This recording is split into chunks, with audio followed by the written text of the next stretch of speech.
Hello students, welcome to WB exam guide. তো আজকে আমরা যে টপিকটা নিয়ে আলোচনা করব অন স্ক্রিন দেখতে পাচ্ছ। আজকের আলোচনার টপিক হচ্ছে আমাদের আপার প্রাইমারির জন্য।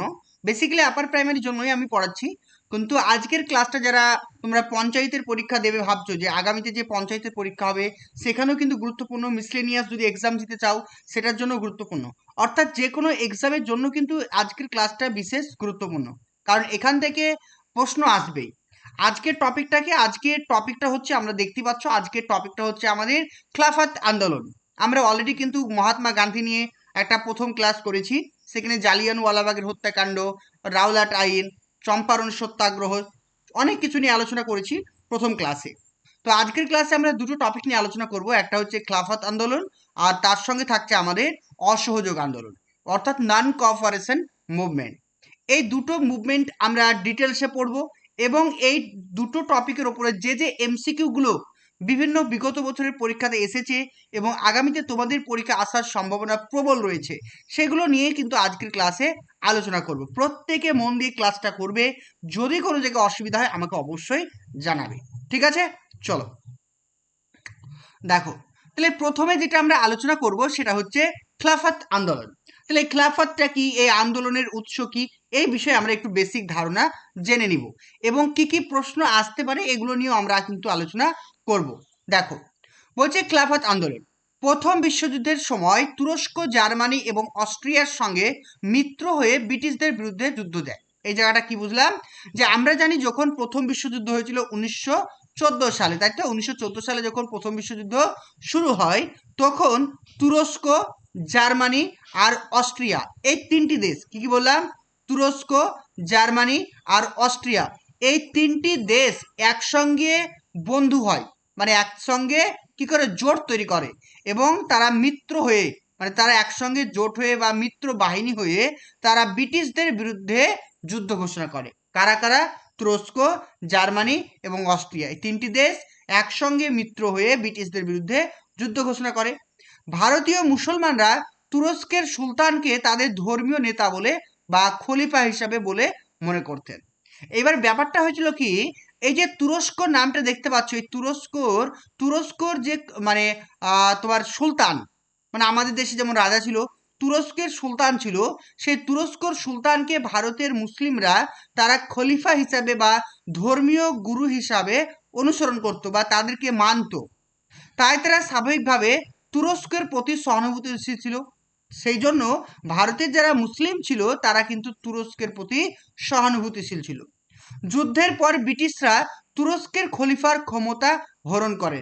যখন প্রথম বিশ্বযুদ্ধে যুদ্ধ হলো, এবং সেই যুদ্ধে তুরস্ক, জার্মানি এবং অস্ট্রিয়া ইংল্যান্ডের কাছে তারা হেরে গেল, মানে প্রথম বিশ্বযুদ্ধে ইংল্যান্ডের কাছে যখন তারা হেরে গেল, তখন ইংল্যান্ড কি করলো বা ব্রিটিশরা কি করলো, যে তুরস্কের যে সুলতান, সেই সুলতানের যে ক্ষমতা, সেই ক্ষমতাটাকে হরণ করলো, ক্ষমতাকে বিনষ্ট করে দিল, এবং মুসলিমদের যে সমস্ত ধর্ম অবলম্বী স্থান ছিল সেগুলোকে ব্রিটিশদের হস্তান্তর করে নেয়।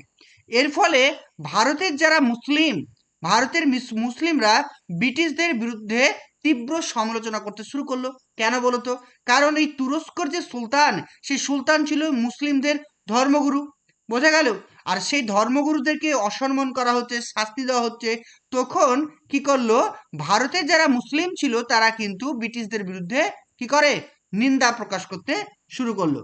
এবং ভারতীয়দের দাবি কি হলো, ভারতীয় মুসলিমদের দাবি হলো তুরস্কের সুলতান বা খলিফা যেন মুসলিম পবিত্র স্থানগুলির ওপরে নিয়ন্ত্রণ বজায় রাখতে পারে। যেমন ধরো কোনো একটা কবরস্থান, কোনো একটা মাজার, কোনো একটা দরগা বলতে পারি, মানে মুসলিমদের যে সমস্ত জায়গাগুলো পবিত্র স্থান, সেগুলো জানে, মানে সেগুলো যাতে তুরস্কর যে সুলতান তার হাতে থাকে, এই বিষয়টা দাবি করলো কারা? ভারতীয়রা। কাদের কাছে? ব্রিটিশদের কাছে। ইসলামের সুরক্ষার জন্য খলিফার হাতে পর্যাপ্ত ভূখণ্ড থাকতে হবে। তাহলে মুসলিমদেরকে সুরক্ষা করার জন্য বা ইসলামকে সুরক্ষা করার জন্য ব্রিটিশদের বিরুদ্ধে ভারতীয়রা কি করলো, দাবি জানালো। কি দাবি? যে তুরস্কের যে সুলতান তাদেরকে যথেষ্ট পরিমাণে জমি দিতে হবে যাতে ইসলাম ধর্মকে সংরক্ষণ করা সম্ভব হয়। সেই জন্য কি করা হলো, সেই জন্য তারা একটা আন্দোলন তৈরি করলো। যখন দেখে অনেক কিছু লিখে লিখো, এত গল্প লেখা তো দরকার নেই, পরীক্ষাতে এত গল্প আসবে না, যেগুলো আসবে পরীক্ষায় সেগুলো আলোচনা করব। তারপরে কি করলো, ব্রিটিশরা যখন সেটা মেনে নিতে চাইলো না, তখন ভারতীয় মুসলিমরা একটি বৃহত্তর আন্দোলনের ঘোষণা করলো, যে আন্দোলনটির নাম হচ্ছে খিলাফত আন্দোলন। এই খিলাফত আন্দোলনটি গড়ে তোলার জন্য একটি কমিটি গঠন করা হলো কবে, 1919 সালে। 1919 সালে খিলাফত কমিটি গঠন করা হলো কোথায়, বোম্বাই। তাহলে বোম্বাইয়ে 1919 সালে খিলাফত কমিটি গঠিত হয়। এটা একটা প্রিভিয়াস ইয়ার কোশ্চেন। তাহলে খিলাফত কমিটি কোথায় গঠিত হয়েছিল, সেটা আনসার হবে কি, বোম্বে। বোম্বে খিলাফত কমিটি গঠিত হয়েছিল। কবে গঠিত হয়েছিল, আমরা দেখতে পাচ্ছি 1919 সালে খিলাফত কমিটি গঠিত হয়েছিল। আর এই খিলাফত কমিটির প্রধান নেতা কে ছিল, তাহলে খিলাফত কমিটির প্রধান নেতা ছিল দুইজন। কয়জন, দুইজন। কি কি, একটা হচ্ছে কি শৌকাত আলী, আর একটা হচ্ছে মোহাম্মদ আলী, যাদেরকে কি বলা হয়, ভাতৃদ্বয়। কি বলা হয়, ভাতৃদ্বয়। ভাতৃদ্বয় বলা হয়, কি বলা হয়, ভাতৃদ্বয়। তাহলে ভাতৃদ্বয় কারা, শৌকত আলী এবং মোহাম্মদ আলী। এই দুইজন মানে দুই ভাই, তারা কি করলো, এই খিলাফত কমিটি গঠন করলো। এবং তাদের সঙ্গে আরো অন্যান্য মানে নেতৃত্ব বিন্দু যোগদান করেছিল, যেমন হচ্ছে আবুল কালাম আজাদ, হাকিম আজমাল খান, হযরত মোহানি। এরা সবাই কিন্তু এই খিলাফত কমিটিতে অংশগ্রহণ করে। কিন্তু খিলাফত আন্দোলন বলো বা খিলাফত কমিটির প্রধান দুজন ব্যক্তির নাম হচ্ছে শৌকাত আলী আর মোহাম্মদ আলী। মনে থাকবে সবার, ক্লিয়ার? চলো এবার আমরা পরের বিষয়টা দেখে নিব।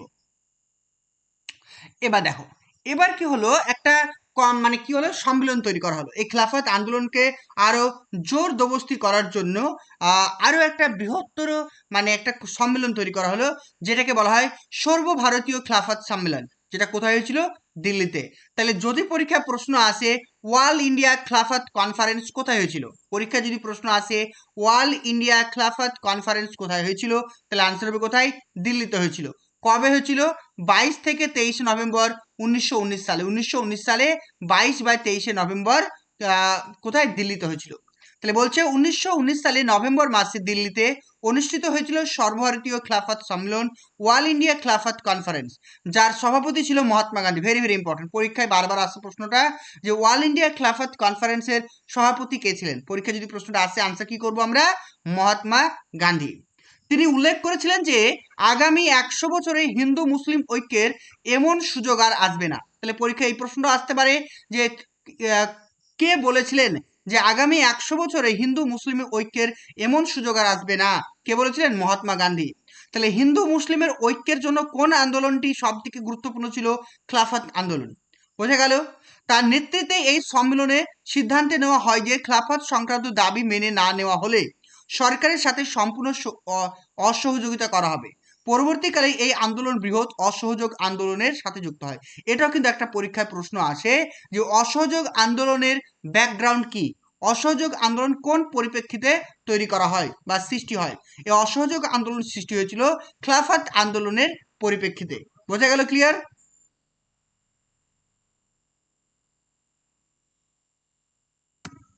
তারপর দেখো, এবার যেটা হয়েছে কি, এই কংগ্রেসের দৃষ্টিভঙ্গি কি, এই যে খিলাফত আন্দোলনকে নিয়ে কংগ্রেস কি বলেছিল, এখান থেকে একটা বিশেষ পরীক্ষা আসে প্রশ্ন, সেটা আমি আলোচনা করব।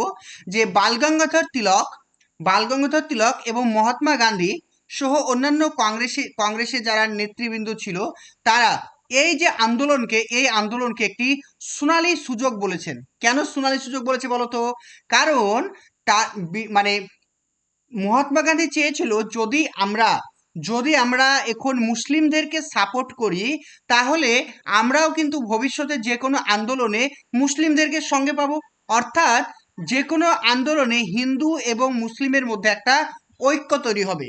এই জন্য এই আন্দোলনটিকে বালগঙ্গাধর তিলক এবং মহাত্মা গান্ধী কিন্তু সোনালী সুযোগ বলেছেন, বা গোল্ডেন অপরচুনিটি।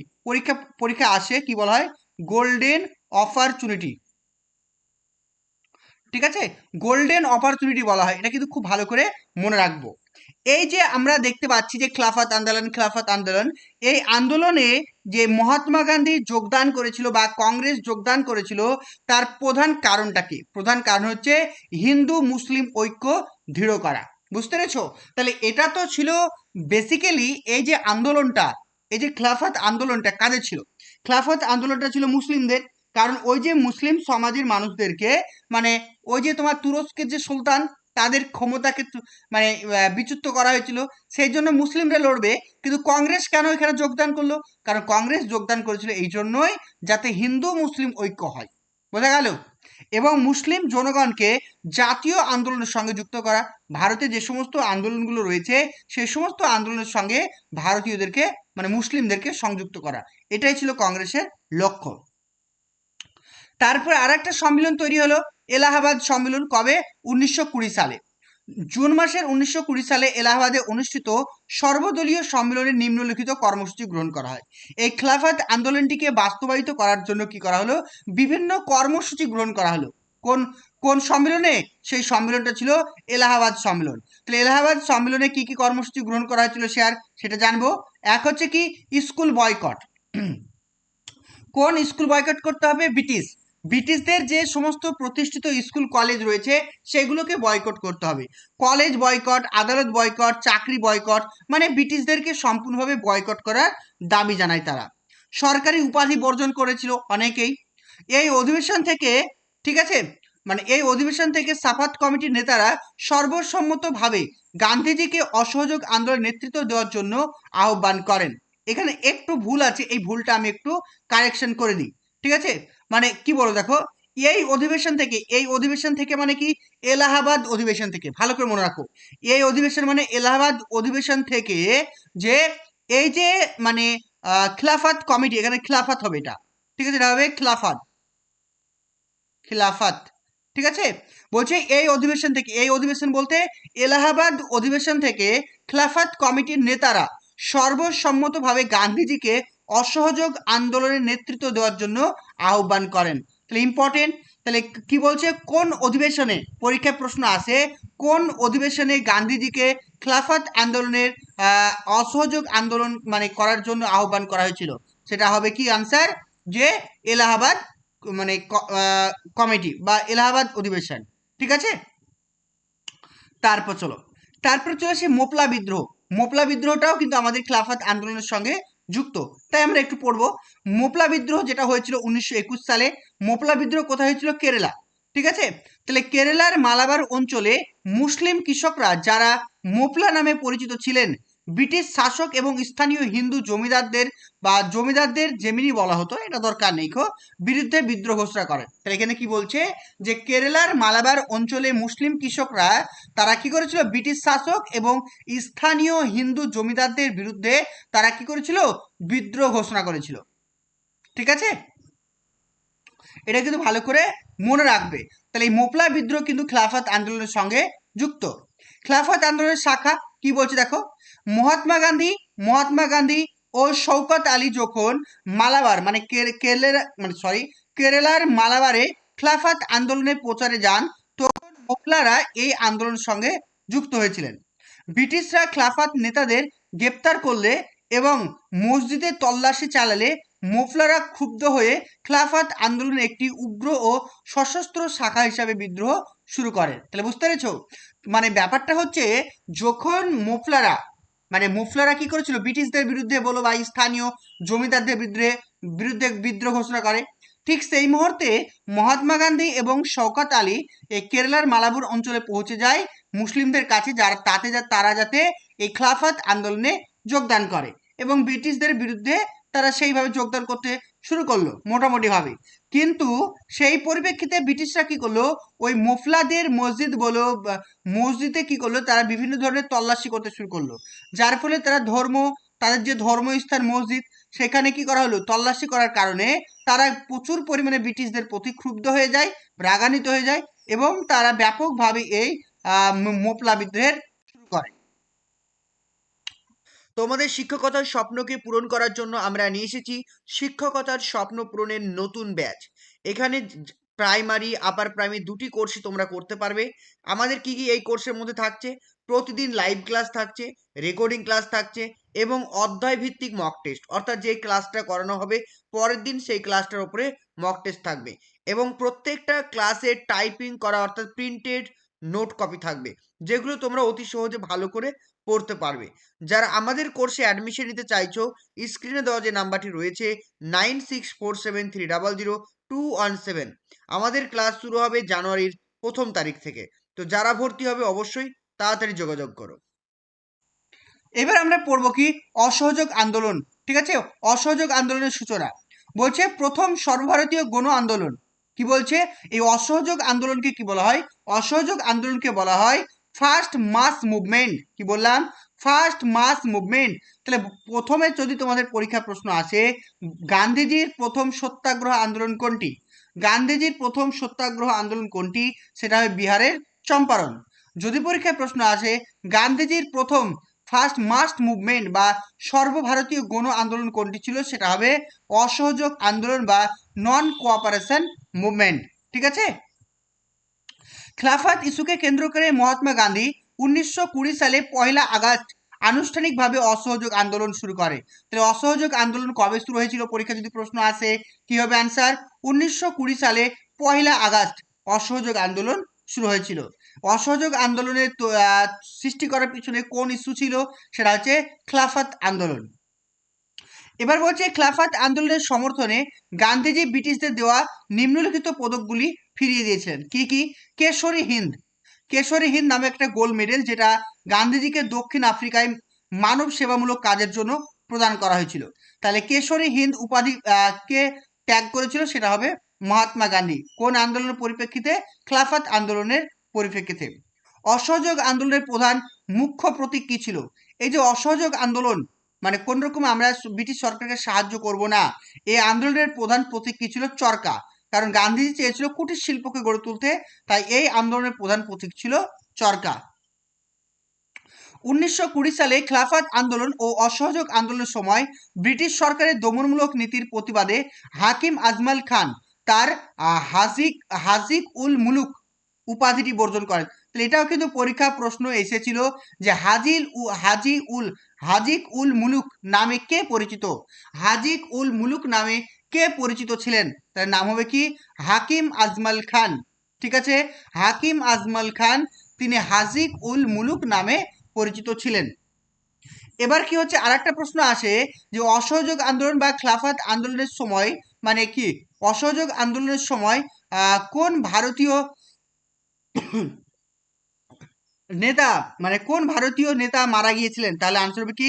বাল গঙ্গাধর তিলক। তিনি কিন্তু অসহযোগ আন্দোলনের সময় মারা গিয়েছিলেন। যেদিন অসহযোগ আন্দোলন শুরু হয় 1 আগস্ট 1920 সালে পুলিশের লাঠিচার্জে তিনি মারা গেছিলেন। হ্যাঁ, বাল গঙ্গাধর তিলক, বাল গঙ্গাধর তিলক 1920 সালে পুলিশের লাঠিচার্জে তিনি মারা গেছিলেন। তিনি কিন্তু এই অসহযোগ আন্দোলন বলো বা খিলাফত আন্দোলনের কিন্তু কোনো রকম ফলাফল দেখতে পাননি, তিনি কোনো রকম ফলাফল দেখতে পাননি। তিনি কিন্তু অসহযোগ আন্দোলন খিলাফত আন্দোলনকে সাপোর্ট করেছিলেন, কিন্তু তার ফলাফল দেখার সৌভাগ্য তার হয়নি। এই অসহযোগ আন্দোলনের কর্মসূচি কি ছিল? 2 ধরনের কর্মসূচি, একটা হচ্ছে গঠনমূলক কর্মসূচি আর একটা ছিল বর্জনমূলক কর্মসূচি। তাহলে গঠনমূলক কর্মসূচি কি কি? জাতীয় স্কুল এবং কলেজ প্রতিষ্ঠা করতে হবে, মানে কি ব্রিটিশদের যে সমস্ত কলেজ জাতীয় স্কুল সেগুলোকে বর্জন করতে হবে এবং দেশীয় স্কুল এবং কলেজকে প্রতিষ্ঠিত করতে হবে। 1920-21 সালে কোন কোন জিনিস প্রতিষ্ঠিত হয়েছিল, পরীক্ষা আসা প্রশ্ন দেখো। একটা হচ্ছে কি জামিয়া মিলিয়া ইসলামিয়া, জামিয়া মিলিয়া ইসলামিয়া তৈরি হয়েছিল আলিগড়ে প্রতিষ্ঠিত হয়, এটা পরে দিল্লিতে স্থানান্তর হয়। ঠিক আছে, মৌলানা মোহাম্মদ আলী ও হাকিম আজমল খান এটা প্রতিষ্ঠিত করেছিলেন। তারপরে এই টাইমে প্রতিষ্ঠিত হয়েছিল গুজরাট বিদ্যাপীঠ। ঠিক আছে, আহমেদাবাদে মহাত্মা গান্ধী নিজে এটি প্রতিষ্ঠা করেছিলেন। তারপরে চলে আসি বানারসিতে রয়েছে, উত্তরপ্রদেশের বানারসিতে রয়েছে কাশী বিদ্যাপীঠ, যেটা বাবু শিব প্রসাদ গুপ্ত ভগবান দাস দ্বারা প্রতিষ্ঠিত। বিহার বিদ্যাপীঠ যেটা মহাত্মা গান্ধী উদ্বোধন করেন এবং ডক্টর রাজেন্দ্র প্রসাদের অধ্যক্ষ হন। কোথায় এটা? এটা বিহারে অবস্থিত, বিহার বিদ্যাপীঠ। ঠিক আছে, দেশীয় পণ্যের প্রসার, বিদেশি পণ্য আমরা ব্যবহার করব না, ব্রিটিশ পণ্য ব্যবহার করব না, চরকা চালানো ও খাদি উৎপাদনের মানে কি করা, মানে প্রচার করা, এগুলো সবই কিন্তু গঠনমূলক লক্ষ্য ছিল। এবার বর্জনমূলক কি? সরকারি প্রতিষ্ঠান আদালত আইনসভা বর্জন করা, বিদেশি কাপড় বর্জন করা, সরকারি উপাধি ও সম্মান ত্যাগ করা, এগুলো ছিল বর্জনমূলক। 1920 সালে অসহযোগ আন্দোলন শুরু করার সময় মহাত্মা গান্ধী দেশবাসীকে এই বিখ্যাত আশ্বাসটি দিয়েছিলেন যে সবাই যদি পূর্ণাঙ্গভাবে এবং অহিংস উপায়ে এই এই আন্দোলনে যোগদান করে তবে 1 বছরের মধ্যে স্বরাজ আমরা আদায় করতে পারব। তাহলে গান্ধীজি কি বলেছেন যে পুরো ভারতের নাগরিক মানে পুরো ভারতের নাগরিক জাতি ধর্ম নির্বিশেষে প্রত্যেকে যদি এই অসহযোগ আন্দোলনে যোগদান করে, তাহলে আমরা 1 বছরের মধ্যেই আমাদের দেশের স্বরাজ আদায় করে ছাড়বো। অর্থাৎ স্বরাজ ইন এ ইয়ার কোন আন্দোলনে বলা হয়েছে? অসহযোগ আন্দোলনে। কে বলেছেন? মহাত্মা গান্ধী। এই 1920 সালে যে অসহযোগ আন্দোলন ছিল, এই আন্দোলনের প্রতিবাদ স্বরূপ চিত্তরঞ্জন দাস তার মানে আইনি পেশা ত্যাগ করেছিলেন। তাহলে কে কে আইনি পেশা ত্যাগ করেছিলেন? চিত্তরঞ্জন দাস ত্যাগ করেছিলেন।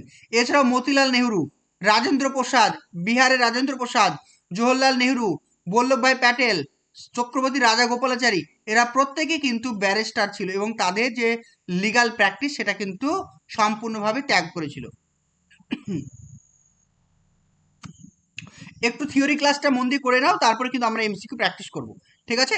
দেখো, 1920 সালে খিলাফত আন্দোলনের সময় জিন্না গান্ধীজিকে সতর্ক করেছিলেন।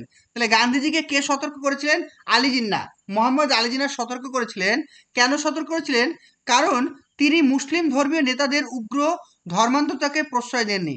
কারণ তিনি বলেছিলেন এই ব্যাপারটা, এই ইস্যুটা, এই সমস্যাটা কোনো একটা জাতির নিয়ে, কোনো একটা মুসলিম সম্প্রদায়ের। তাহলে কংগ্রেস কেন সেখানে অংশগ্রহণ করবে? ঠিক আছে, ধর্মকে কেন পলিটিক্সের সঙ্গে সংযুক্ত করবে? এই জন্য মোহাম্মদ আলী জিন্নাহ গান্ধীজিকে নিষেধ করেছিল এই আন্দোলনটির জন্য। ঠিক আছে, এবং সতর্ক করেছিল। কারণ জিন্নাহ তখন ধর্মনিরপেক্ষ এবং সাংবিধানিক রাজনীতিতে বিশ্বাসী ছিলেন। তিনি রাজনীতিতে ধর্মকে যুক্ত করার ঘোর বিরোধী ছিলেন, কারণ এতে সাম্প্রদায়িকতা বাড়ার আশঙ্কা ছিল। পরিণতি কি হলো? এই মতবিরোধের জেরে 1920 সালে জিন্নাহ কংগ্রেস ত্যাগ করে। তাহলে গান্ধীজি কি করলো? না, আমরা এই যে যে খিলাফত আন্দোলন বলো বা অসহযোগ আন্দোলন বলো, যেটা মুসলিমদেরকে নিয়ে গড়ে উঠেছিল, সেখানে গান্ধীজি বা তার যে কংগ্রেস পার্টি যোগদান করলে কি করলো? মোহাম্মদ আলী জিন্নাহ কংগ্রেস ত্যাগ করে। 1919 সালে 4 এপ্রিল রাওলাট আইনের বিরুদ্ধে প্রতিবাদ চলাকালীন হিন্দু মুসলিম ঐক্যের এক অদ্ভুতপূর্ণ প্রতীক হিসাবে আর্য সমাজের বিশিষ্ট নেতা স্বামী শ্রদ্ধানন্দকে দিল্লির জামা মসজিদের মিম্বার থেকে বক্তব্য রাখার জন্য আমন্ত্রণ করা হয়েছিল। তাহলে হিন্দু একটা পরীক্ষা প্রশ্ন আছে যে অসহযোগ আন্দোলনে হিন্দু মুসলিম ঐক্যের জন্য ভাষণ দেওয়ার জন্য বা কোনো কিছু বলার জন্য কাকে আহ্বান করা হয়েছিল? স্বামী শ্রদ্ধানন্দকে। ওকে, আর স্বামী শ্রদ্ধানন্দ ছিলেন প্রথম অমুসলিম ব্যক্তি যিনি হিন্দু মুসলিমদের জন্য ঐক্যের কথা বলেছিলেন মসজিদের মিম্বারে দাঁড়িয়ে। ঠিক আছে, মসজিদের মিম্বার থেকে দাঁড়িয়ে তিনি বলেছিলেন। তারপর দেখো, পণ্ডিত মদন মোহন মালব্য মনে করতেন খিলাফত আন্দোলন একটি ধর্মীয় আন্তর্জাতিক বিষয়, তুরস্কের খলিফাকে কেন্দ্র করে, যার সাথে ভারতের স্বাধীনতা সংগ্রামের সরাসরি সম্পর্ক ছিল না। তাহলে কি বললাম? তাহলে কে কে বিরোধিতা করলেন? এই অসহযোগ আন্দোলন বলো বা খিলাফত আন্দোলনের বিরোধিতা কে করেছেন? মোহাম্মদ আলী জিন্নাহ এবং পণ্ডিত মদন মোহন মালব্য, এই দুজন কিন্তু বিরোধিতা করেছিলেন। ঠিক আছে, এছাড়াও কে কে বিরোধিতা করেছেন? চিত্তরঞ্জন দাস বিরোধিতা করেছিলেন, লালা লাজপত রায় এই প্রস্তাবের বিরোধিতা করেছিলেন, যদিও পরে লালা লাজপত রায় মেনে নিয়েছেন। ঠিক আছে, প্রথম অবস্থায় লালা লাজপত রায় কিন্তু বিরোধিতা করেন। এছাড়া মোহাম্মদ আলী জিন্নাহর সঙ্গে ছিল অ্যানি বেসান্ট, তারাও কিন্তু এই আন্দোলনের বিরোধিতা করেছিলেন। তারপর মেন একটা পয়েন্ট দেখো, 1920 সালে অসহযোগ আন্দোলনের সময় কি করলো? অসহযোগ আন্দোলনের সময় বর্জন প্রথা গ্রহণ করলো এবং বিদেশি যে জামা কাপড় পণ্য সেগুলোকে আগুন দিয়ে পুড়িয়ে ফেলার তারা সিদ্ধান্ত নিল। তখন সেই মুহূর্তে বিশ্বকবি রবীন্দ্রনাথ ঠাকুর বলেছেন যে বিদেশি পণ্যগুলোকে আগুন দিয়ে পুড়িয়ে না ফেলে সেগুলোকে আমাদের দেশের যে যারা গরিব মানুষ রয়েছে তাদেরকে বিলিয়ে দেওয়া হোক, কারণ পুড়িয়ে দেওয়ার ঘটনাটা অপচয়। তাই তিনি বলেছেন এই পুড়িয়ে দেওয়ার জিনিসটা হচ্ছে নিষ্ঠুর অপচয় বা ইনসেন্ট ওয়েস্ট বলা হয়েছে, অর্থাৎ অর্থহীন ধ্বংসলীলা বলে অভিহিত করেছিলেন কে? রবীন্দ্রনাথ ঠাকুর। তারপর চলে আসে নাগপুর অধিবেশন 1920। 1920 সালে ডিসেম্বর মাসে নাগপুর সেশন অফ কংগ্রেসে 1920 সালে অনুষ্ঠিত হয়, যার সভাপতি ছিলেন সি বিজয়া রাঘব বা চারিয়ার। বিজয়া রাঘব চারিয়া। ঠিক আছে, মনে রাখবে, বিজয়া রাঘব চারিয়া। তাহলে যদি পরীক্ষায় প্রশ্ন আসে কোন অধিবেশনে, ভালো করে দেখো, কোন অধিবেশনে অসহযোগ আন্দোলনটি গ্রহণ করা হয়? তাহলে আনসার হবে কি? নাগপুর অধিবেশন। এই নাগপুর অধিবেশনের সভাপতি কে ছিলেন কংগ্রেসের? সি বিজয়া রাঘব চারিয়ার। ঠিক আছে, আর এখানে চিত্তরঞ্জন দাস অসহযোগ আন্দোলনের প্রস্তাব উপস্থাপন করেন এবং তা গৃহীত হয়। তাহলে অসহযোগ আন্দোলনের প্রস্তাব কে উপস্থাপন করেছিলেন? চিত্তরঞ্জন দাস। খুব ভালোভাবে অহিংস আন্দোলন চলতে শুরু করলো, আন্দোলন চলে। তারপরে কি হলো, 1922 সালে একটা ঘটনা ঘটে গেল যেটাকে বলা হয় চৌরাচুরি ঘটনা। ঘটনাটি ঘটেছিল কবে? 5ই ফেব্রুয়ারি 1922 সালে। মনে রাখবো, 5ই ফেব্রুয়ারি 1922 সালে ঘটনাটি ঘটেছিল। কোথায়? উত্তরপ্রদেশের গোরক্ষপুর জেলাতে। কোথায়? উত্তরপ্রদেশের গোরক্ষপুর জেলাতে ঘটেছিল এই ঘটনাটি, চৌরাচুরি ঘটনা। এই ঘটনাটা কি, প্রায় 3000 কৃষক একটি কংগ্রেস মিছিল করেছিল। পুলিশ মিছিলে গুলি চালায়। এতে উত্তেজিত জনতা পুলিশ স্টেশনে আক্রমণ করে, আগুন লাগিয়ে দেয় এবং 22 জন পুলিশ নিহত হয়েছিল। বুঝতে পেরেছো?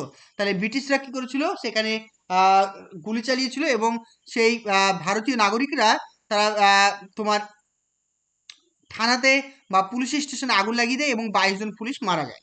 এই ঘটনার তীব্র নিন্দা করেছিল কে? মহাত্মা গান্ধী। মহাত্মা গান্ধী তীব্র নিন্দা করেছিল এই ঘটনাটিকে এবং তিনি বলেছেন যে অসহযোগ আন্দোলন তৈরি করা বা অসহযোগ আন্দোলনের ডাক দেওয়া গান্ধীজির জীবনে হিমালয় সদৃশ ভুল ছিল বা হিমালয়ান ব্লান্ডার ছিল। তাহলে গান্ধীজি কোন আন্দোলনকে হিমালয়ান ব্লান্ডার বলেছেন? সেটা হবে অসহযোগ আন্দোলন। তিনি 1922 সালে অসহযোগ আন্দোলন প্রত্যাহার করেন। তাহলে অসহযোগ আন্দোলন কবে শুরু হয়েছিল? 1920 সালে। 1920 সালে শুরু হয়। কবে প্রত্যাহার করেছিলেন? 1922 সালে প্রত্যাহার করেছিলেন। যখন এই যে চৌরাচুরি ঘটনাটি ঘটে, তখন গান্ধীজি কোথায় ছিলেন? তখন গান্ধীজি ছিলেন বৌরদলিতে। কোথায়? বৌরদলিতে ছিলেন। চলে আসে এবার বৌরদলি প্রস্তাব। 12ই ফেব্রুয়ারি 1922। তাহলে 5ই ফেব্রুয়ারি চৌরাচুরি ঘটনা ঘটলো। 12ই ফেব্রুয়ারি 1922 সালে চৌরাচুরি ঘটনার পর গুজরাটের বৌরদলিতে কংগ্রেসের ওয়ার্কিং কমিটি একটি জরুরি বৈঠক ডাকেন মহাত্মা গান্ধী এবং সেখানে তিনি অসহযোগ আন্দোলনকে বন্ধ করার সিদ্ধান্ত নেন।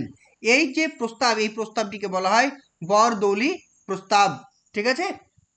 এবার এই যে চৌরাচুরি ঘটনার পরে 1922 সালে 12ই ফেব্রুয়ারি গান্ধী যখন অসহযোগ আন্দোলন প্রত্যাহার করার কথা বলেন, তখন জাতীয় কংগ্রেসের অনেক নেতা তার প্রতি কিন্তু অনেক ক্ষুব্ধ হয়ে যায়, গান্ধীজির প্রতি অনেকটাই মানে আশা হারিয়ে যায়, ক্ষুব্ধ হয়ে যায়। ঠিক আছে?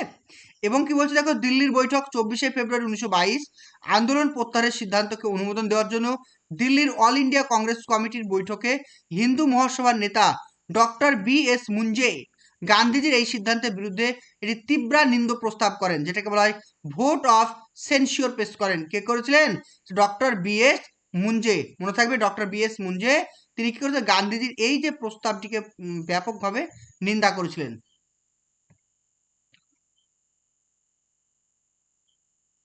এছাড়াও এই সুভাষচন্দ্র বসু এই সিদ্ধান্তকে জাতীয় বিপর্যয় বলেছেন।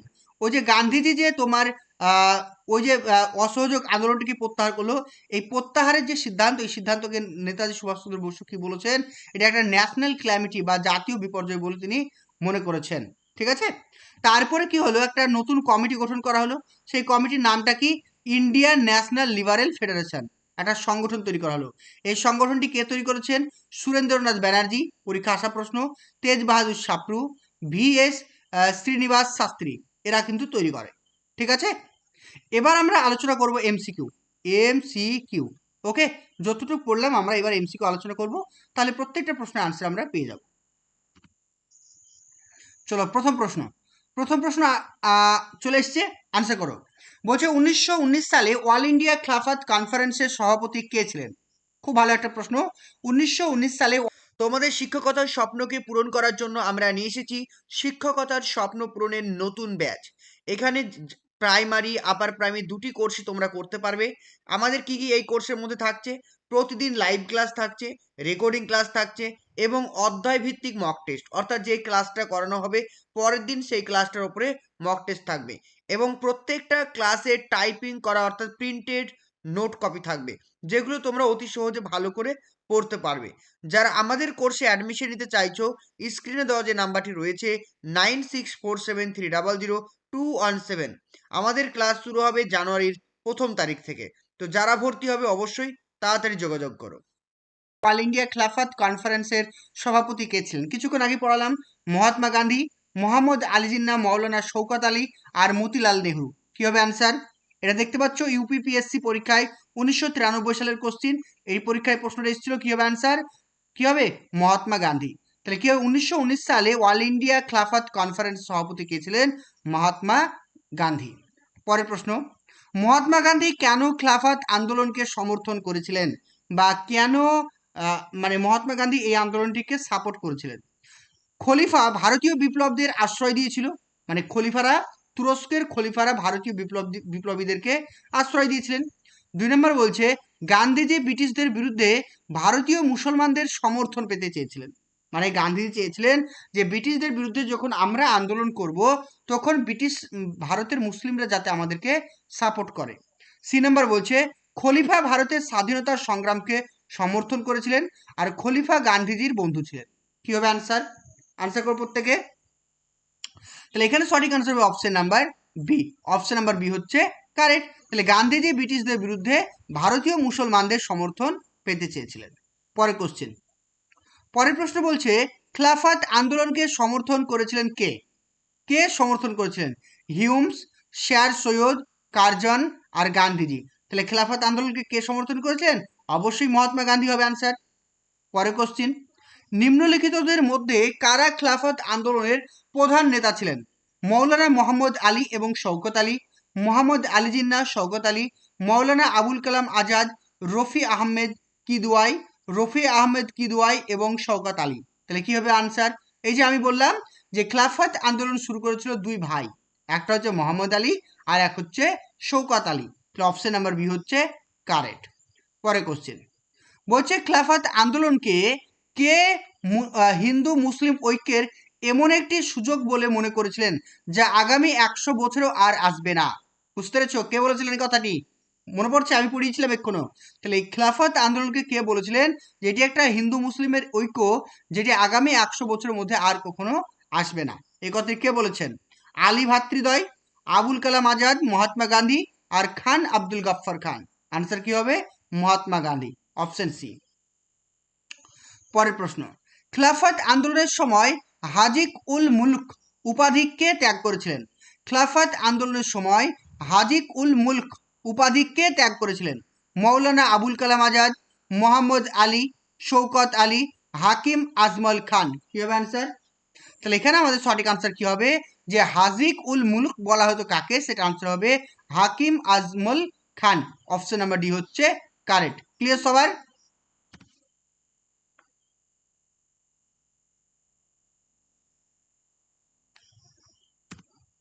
চলো পরের কোশ্চেন দেখো, আমরা এবার পরের কোশ্চেন চলে আসি।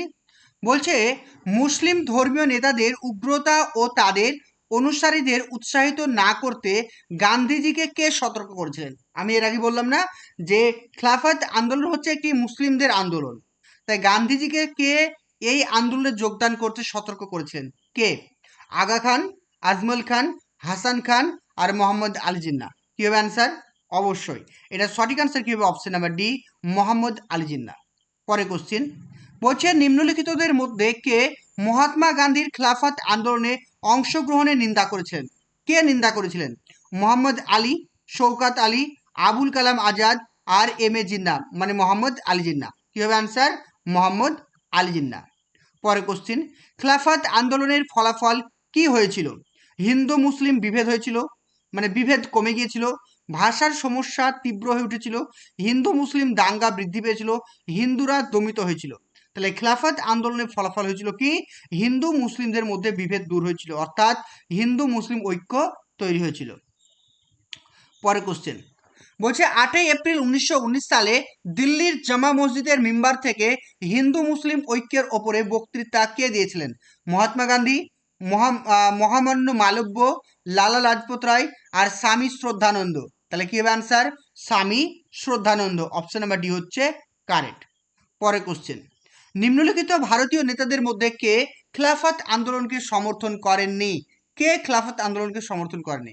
জওহরলাল নেহরু, মদন মোহন মালব্য, মোহাম্মদ আলী আর স্বামী শ্রদ্ধানন্দ। তাহলে কি হবে অ্যান্সার? মদন মোহন মালব্য। আমরা এর আগেই থিওরি ক্লাসে পড়লাম মদন মোহন মালব্য, চিত্তরঞ্জন দাস এরা কিন্তু এই খিলাফত আন্দোলনকে সমর্থন করেননি। পরের প্রশ্ন 1920 সালে খিলাফত কমিটির কোন শহরের সম্মেলনে গান্ধীজিকে অসহযোগ আন্দোলনের নেতৃত্ব গ্রহণ করার অনুরোধ জানানো হয়েছিল? কোন কমিটিতে? লখনৌ অধিবেশন, লাহোর অধিবেশন, এলাহাবাদ অধিবেশন আর করাচি অধিবেশন। তাহলে কি হবে অ্যান্সার? এটা হবে এলাহাবাদ অধিবেশন। পড়েছিলাম না একটু আগেই যে এলাহাবাদ অধিবেশনে মহাত্মা গান্ধীকে অসহযোগ আন্দোলন নেতৃত্ব দেওয়ার অনুরোধ জানানো হয়। Option C. পরের প্রশ্ন, এই ক্ষেত্রে আমরা মুসলমানদের হিন্দুদের বিরুদ্ধে ব্যবহার করতে পারিনি। বলছি এক্ষেত্রে আমরা মুসলমানদের হিন্দুদের বিরুদ্ধে ব্যবহার করতে পারিনি। অ্যাচিসনের এই মন্তব্যটি কোন ঘটনার সাথে যুক্ত? 1857 সালের বিদ্রোহ, চম্পারণের সত্যাগ্রহ, খিলাফত ও অসহযোগ আন্দোলন, 1942 সালের আগস্ট আন্দোলন। তাহলে কি হবে আনসার? প্রত্যেক আনসার করো। চলো, এটার আনসার কি হবে? এটার আনসার হবে আমাদের যে 1857 সালের মহাবিদ্রোহ। কারণ 1857 সালের মহাবিদ্রোহে কিন্তু হিন্দুদেরকে এবং মুসলিমদেরকে ব্রিটিশ সরকার আলাদা করতে পারেনি। কারণটা কি? কারণটা হচ্ছে যে তোমার ওই যে তোমার 1919 সালে যে বিদ্রোহটা হয়েছিল, সেই বিদ্রোহে কোনো রকম ভাবে হিন্দু মুসলিমের ঐক্য তৈরি হয়েছিল। চলো পরের প্রশ্ন, 1921 সালে মোপলা বিদ্রোহে কোন আন্দোলনের ফলশ্রুতি ছিল? তাহলে মোপলা বিদ্রোহ পড়লাম আমরা, খিলাফত আন্দোলন, 1857 সালের বিদ্রোহ, স্বদেশী আন্দোলন আর অসহযোগ আন্দোলন। কি হবে? তাহলে মোপলা বিদ্রোহ ছিল খিলাফত আন্দোলনের সঙ্গে সম্পর্কিত 1921 সালে। ঠিক আছে, পরের প্রশ্ন, নিম্নলিখিতদের মধ্যে কারা খিলাফত আন্দোলন শুরু করেছিলেন? খিলাফত আন্দোলন শুরু করেছিলেন শওকত আলী, মোহাম্মদ আলী, শরীয়তুল্লাহ, আবুল কালাম আজাদ। দেখো তাহলে কি হবে আনসার? 1 2 1 3 4 1 2 3 1 2 3 4। আনসার করো, প্রত্যেকে আনসার করো, চেষ্টা করো প্রত্যেকে। কি হবে আনসার? তাহলে এই প্রশ্নের সঠিক আনসার হবে 1 ও 2, শওকত আলী এবং মোহাম্মদ আলী। এরা দুজন কিন্তু খিলাফত আন্দোলন শুরু করেছিল। পরবর্তী টাইমে আবুল কালাম আজাদ মানে বা শরীয়তুল্লাহ এর মধ্যে অন্তর্ভুক্ত নেই। ঠিক আছে, তাই শওকত আলী এবং মোহাম্মদ আলী কিন্তু সঠিক আনসার। ঠিক আছে, এই দুজনই কিন্তু এই খিলাফত আন্দোলনকে শুরু করেছিল। পরের প্রশ্ন, খিলাফত আন্দোলনের প্রধান উদ্দেশ্যগুলি কি ছিল? খিলাফত আন্দোলনের উদ্দেশ্য কি ছিল? ভারতে মুসলিমদের মধ্যে ব্রিটিশ বিরোধী মনোভাব জাগানো। তাহলে অবশ্যই ঠিক। তাহলে ভারতের মুসলিমদের মধ্যে ব্রিটিশ বিরোধী মনোভাব তৈরি করা, এটাও কারেক্ট। মুসলিম সমাজের সংস্করণ করা, একদম নয়। পৃথক নির্বাচন মণ্ডলীর দাবি, খিলাফত রক্ষা করা। ওটোমান সাম্রাজ্য এবং খিলাফতকে রক্ষা করা, এটাও ঠিক। তাহলে 1 ও 4 হচ্ছে কারেক্ট, 1 ও 4 হচ্ছে কারেক্ট। কি হবে অ্যান্সার? দেখো 1 ও 4 হচ্ছে কারেক্ট। চলো পরের প্রশ্ন, কংগ্রেস প্রধানত কেন খিলাফত আন্দোলনকে সমর্থন করেছিল? খলিফাকে পুনরায় প্রতিষ্ঠা করার জন্য, এটাও ঠিক। খলিফাকে অপসারণ করার জন্য, একদম নয়। মুসলমানদের সহানুভূতি অর্জন করার জন্য, ঠিক। কংগ্রেসের জিন্নাকে প্রান্তিক করার জন্য, একদম ভুল। তাহলে 1 ও 3 হবে আনসার। তাহলে 1 ও 3 হবে আনসার। পরের প্রশ্ন, মহাত্মা গান্ধী কর্তৃক শুরু হওয়া প্রথম গণ আন্দোলন কোনটি ছিল? অসহযোগ আন্দোলন, লবণ আন্দোলন, ভারত ছাড় আন্দোলন আর নীল আন্দোলন। কি হবে আনসার? এটা আমাদের সঠিক আনসার হবে অসহযোগ আন্দোলন। ঠিক আছে, তো আজকের ক্লাসে আমরা এই পর্যন্ত আলোচনা করলাম। প্রচুর প্রশ্ন দেওয়া আছে, দেখতে পাচ্ছ যে এই প্রশ্নগুলো যেগুলো পড়ালাম এগুলোর মধ্যে থেকেই রয়েছে। যেমন দেখো একটা প্রশ্ন রয়েছে, গান্ধীজি 1 বছরের মধ্যে স্বরাজ স্লোগানটি দিয়েছিল কোন বিদ্রোহের সময়? অবশ্যই আমরা পড়লাম কি? অসহযোগ আন্দোলন। তারপর দেখো আরেকটা প্রশ্ন আমরা দেখিনি এখানে, দেখো অসহযোগ আন্দোলনের সময় মহাত্মা গান্ধী ব্রিটিশ সরকারের দেওয়া কোন উপাধিটি ত্যাগ করেছিলেন? কি হবে আনসার? কাইজারি হিন্দ, তাই না? কাইজারি হিন্দ উপাধিটি ত্যাগ করেছিলেন। তারপরে এই প্রশ্ন দেখো, বলছে বিহারের কোন আইনজীবী অসহযোগ আন্দোলনের সময় তার লাভজনক আইন পেশা ত্যাগ করেছিলেন? কি হবে? জয়প্রকাশ নারায়ণ, রাজেন্দ্র প্রসাদ, সহজানন্দ সরস্বতী, রাজকুমার শুক্ল। কি হবে অ্যান্সার? রাজেন্দ্র প্রসাদ, কিছুক্ষণ আগেই পড়ালাম। তারপরে একটা প্রশ্ন দেখো, বলছে এটা 1920 সালে অসহযোগ আন্দোলনে রাহুল সাংস্কৃতিয়ন কোন অঞ্চলে সক্রিয় ছিলেন? এটা মনে রাখবো, এটি ছিল ছাপড়া। ঠিক আছে, এটা আনসারটা মনে রাখবো, ছাপড়া। নেক্সট দেখো, চৌরাচুরি ঘটনাটি কবে ঘটেছিল? 5ই ফেব্রুয়ারি, 4ই ফেব্রুয়ারি, 2 ফেব্রুয়ারি, 6 ফেব্রুয়ারি। আনসার হবে 5ই ফেব্রুয়ারি 1922 সালে। চলো পরের প্রশ্ন দেখো, এগুলো তোমাদের হোম টাস্ক থাকলে তোমরা এগুলো প্র্যাকটিস করবে। ঠিক আছে, এগুলো একটু ভালো করে প্র্যাকটিস করবে। দেখো লাস্ট কোশ্চেন এটা আলোচনা করি। 1922 সালে মহাত্মা গান্ধী কেন অসহযোগ আন্দোলন প্রত্যাহার করেছেন? অধিকাংশ নেতা গ্রেপ্তার হয়েছিল বলে, ব্রিটিশরা আংশিকভাবে দাবি মানতে প্রস্তুত ছিল বলে, চৌরাচুরি ঘটনার জন্য, আন্দোলনের সফলতার কোনো সম্ভাবনা ছিল না বলে। কি হবে অ্যান্সার? চৌরাচুরি ঘটনা। ঠিক আছে, পুলিশকে পুড়িয়ে মারার জন্য গান্ধীজি এই আন্দোলনটিকে উইথড্র করে। তাহলে এগুলো কিন্তু একটু ভালো করে মনে রাখবে। ওকে, আজকে আমরা এই পর্যন্ত আলোচনা করলাম, নেক্সট দিন আরো আলোচনা করব। প্রত্যেকে ভালো করে ক্লাসগুলো মন দিয়ে করো।